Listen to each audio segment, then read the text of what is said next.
class 12th, subject political science, chapter number 4, party and the party system, and the topics are 4th general election 1967, contest of the election, non-congress, electoral verdict and the coalition.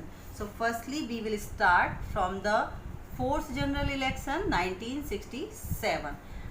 बेटा last lecture में मैंने बताया था कि 1966 में लाल बहादुर शास्त्री की death के बाद श्रीमती इंदिरा गांधी को देश का प्रधानमंत्री बनाया गया था. जितने भी कांग्रेस के सीनियर्स लीडर थे उन्होंने ये सोचकर श्रीमती इंदिरा गांधी को पीएम बनाया था कि क्योंकि इनका पॉलिटिकल एक्सपीरियंस कम है, एज ए रिजल्ट ये आने वाले इलेक्शन से रिलेटेड या with in the ruling period जितने भी मेजर डिसीजंस लेंगी वो उनसे कंसल्ट करने के बाद ही लेंगी. इसके बाद शुरुआत होती है 4th जनरल इलेक्शन 1967 की. बेटा अगर हम अपने फर्स्ट जनरल इलेक्शन को देखें, इट मीन 1952, तो कांग्रेस एक डोमिनेंट पार्टी थी. 1952 के इलेक्शन में इट मीन इंडिया के फर्स्ट जनरल इलेक्शन में ये क्लियर हो गया था कि there is no competitor party of the Congress. माना कि इंडिया एक मल्टी पार्टी कंट्री है, there are so many political parties, लेकिन इसके बाद भी कांग्रेस एक डोमिनेंट पार्टी थी. लेकिन इसके जस्ट अपोजिट 1967 में जब 4th जनरल इलेक्शन हुए तो कंडीशंस जो थी वो टोटल चेंज थी.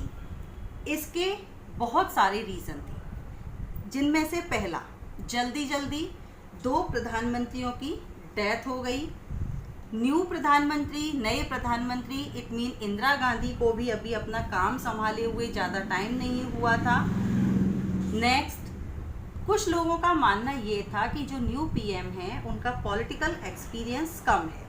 इसके अलावा ऑल ओवर कंट्री एक सीरियस इकोनॉमिकल क्राइसिस आ गई, मानसून फेल हो गया, ड्रॉट भी आई, प्रोडक्शन भी कम हुआ, फूड क्राइसिस भी हुई, हमारे पास जो फॉरेन करेंसी थी उसमें भी कमी आ गई, प्रोडक्शन कम हो गया, हम लोग इंपोर्ट भी ज़्यादा नहीं कर पाए.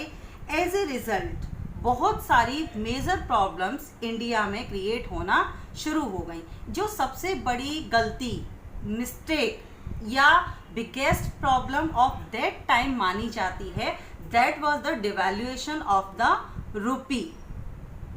स्टार्टिंग में इंडिया के या यूएसए के $1 की कीमत ₹5 के बराबर थी, लेकिन अमेरिका के प्रेशर में आकर इंदिरा गांधी ने रुपए का डिवैल्यूएशन किया और अब $1 की कीमत ₹7 के बराबर हो गई. तो कहीं ना कहीं जो इकोनॉमिक क्राइसिस इंडिया के अंदर हो रही थी वो और ज़्यादा क्रिएट होना शुरू हो गई. हो सकता है आपके अंदर ये क्वेश्चन आ जाए कि वाई, क्योंकि फर्स्टली वी पेड ₹5 और अब हम पे कर रहे हैं ₹7, तो ₹2 का इजाफा हो गया ना. लेकिन ऐसा नहीं है. यहाँ मैं एक छोटा सा एग्जाम्पल आपको देती हूँ. पहले अगर मुझे अमेरिका से कोई एक ऐसी चीज़ खरीदनी है जिसकी कॉस्ट $1 है, then I will pay ₹5 for that. But now जब रुपए का डिवैल्यूएशन कर दिया गया, now I will pay ₹7 for that. तो कहीं ना कहीं मुझे ₹2 का लॉस हुआ ना. एज ए रिजल्ट इंडिया में इकोनॉमिक क्राइसिस और ज़्यादा होना शुरू हो गई. जब ये चीज़ें बहुत ज़्यादा बढ़ने लगी, अनएम्प्लॉयमेंट, पॉवर्टी, इकोनॉमिक क्राइसिस, ये चीज़ें बढ़ी. मेन चीज़ जो इफेक्ट दिखाई दिया, क्योंकि हमारा प्रोडक्शन कम हो गया था, एज ए रिजल्ट जो खाने पीने की चीज़ें थी उनके जो प्राइस थे वो इंक्रीज होना शुरू हो गए. क्यों?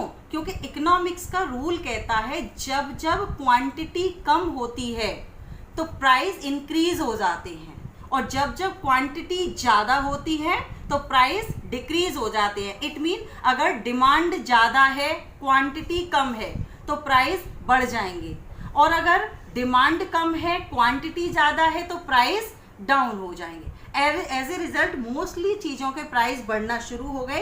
रिजल्ट क्या निकल के आया कि पब्लिक ने गवर्नमेंट का प्रोटेस्ट करना शुरू कर दिया.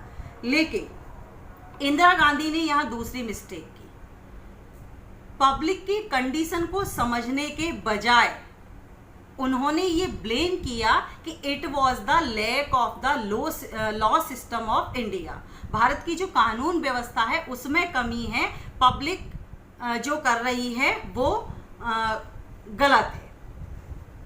अब जब भी रूलिंग पार्टी से इस तरीके की मिस्टेक्स होती हैं तो अपोजिशन हमेशा उसमें इंटरफियर करने के लिए या उसका फ़ायदा उठाने के लिए तैयार रहती है। यही हुआ जब इस तरीके की प्रॉब्लम्स इंडिया के अंदर क्रिएट होना शुरू हुई तो दो पार्टीज, कम्युनिस्ट पार्टी और सोशलिस्ट पार्टी के जो लीडर थे के गोपालन और राम मनोहर लोहिया ने इसका फ़ायदा उठाने के बारे में सोचा। अब उन्होंने क्या किया, इन दोनों ही लीडर्स का या इन दोनों ही अपोजिशन पार्टीज का मानना ये था कि we can face to the Congress in the 4th general election. लेकिन प्रॉब्लम क्या थी, अगर 10 अपोजिशन पार्टीज हैं और 10 पार्टियां अपने अपने रिप्रेजेंटेटिव या कैंडिडेट सेपरेटली स्टैंड करती हैं तो उनके वोट डिवाइड हो जाते हैं। So if we want to face to the Congress in the 4th general election, then we have to come together.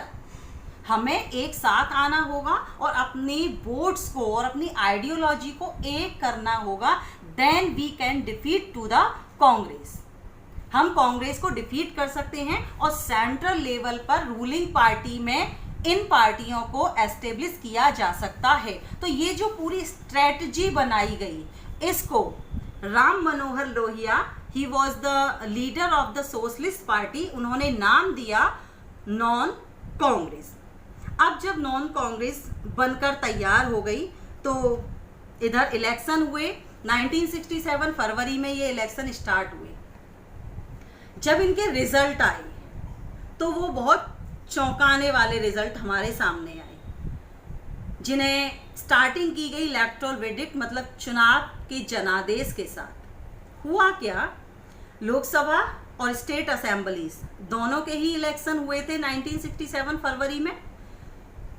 Congress जीत भी गई थी, लेकिन 1952 के बराबर सेंटर में कांग्रेस को सीट इस बार नहीं मिली। There was a big difference between two these, it mean 1952 to 1967। इसके अलावा बहुत सारे स्टेट ऐसे थे जहां कांग्रेस के हारने की पॉसिबिलिटीज थी ही नहीं, लेकिन फिर भी जो कांग्रेस के लीडर्स थे वो वहां हार गए। लगभग half of the minister, Indira Gandhi के जो लगभग आधे मंत्री थे वो इन स्टेट्स में चुनाव हार गए। इसको नाम दिया गया पॉलिटिकल अर्थक्वेक। इसके बाद नेक्स्ट आ जाता है, अभी मैंने बताया कि 1952 के कंपेयर में 1967 में जो इलेक्शन हुए थे वो बहुत ही ड्रामेटिकल कंडीशन थी, जिसको हमने पॉलिटिकल अर्थक्वेक नाम दिया था। एग्जैक्टली पंजाब, हरियाणा, उत्तर प्रदेश, मध्य प्रदेश, बिहार, पश्चिम बंगाल, उड़ीसा, मद्रास और केरल में कांग्रेस की सरकार नहीं बनी। इसमें मद्रास, जिसे प्रेजेंट में तमिलनाडु कहा जाता है, यहाँ का अनुभव 4th जनरल इलेक्शन में बिल्कुल अलग था, क्योंकि पहली बार ऐसा हुआ था कि किसी नॉन कांग्रेस पार्टी ने, किसी अपोजिशन वाली पार्टी ने फुल मेजॉरिटी के साथ यहाँ अपनी सरकार बनाई थी। तो क्या ये मान लिया जाए कि कांग्रेस का डोमिनेंस धीरे धीरे ख़त्म हो गया था? नेक्स्ट टॉपिक हमारा आ जाता है कॉलिशन। 1967 के इलेक्शन में जो एक नई चीज़ हमारे सामने आई, that was phenomenon of the coalition. यहाँ गठबंधन सरकारों का युग शुरू हुआ, या गठबंधन सरकार बनाने की जो परिघटना थी वो हमारे सामने आना शुरू हुई। हो सकता है कॉलिशन गवर्नमेंट क्या होती है, इस चीज़ को लेके आपके दिमाग में क्वेश्चन आए। बेटा, जब भी दो या दो से ज़्यादा पार्टियां मिलकर अपनी सरकार बनाती हैं तो ऐसी सरकार को कॉलिशन गवर्नमेंट या गठबंधन सरकार कहा जाता है। तो मैंने स्टार्टिंग में ही बताया था कि बहुत सारी छोटी छोटी पार्टियां ऐसी थीं जिन्होंने अपने आप को एक ग्रुप में कन्वर्ट किया था और कांग्रेस को चीट करने के बारे में सोचा था। इन पार्टियों ने मिलकर जो एक ग्रुप बनाया उसे नाम दिया गया था जॉइंट लेजिस्लेचर पार्टी, जिसे बाद में कहा गया संयुक्त विधायक दल।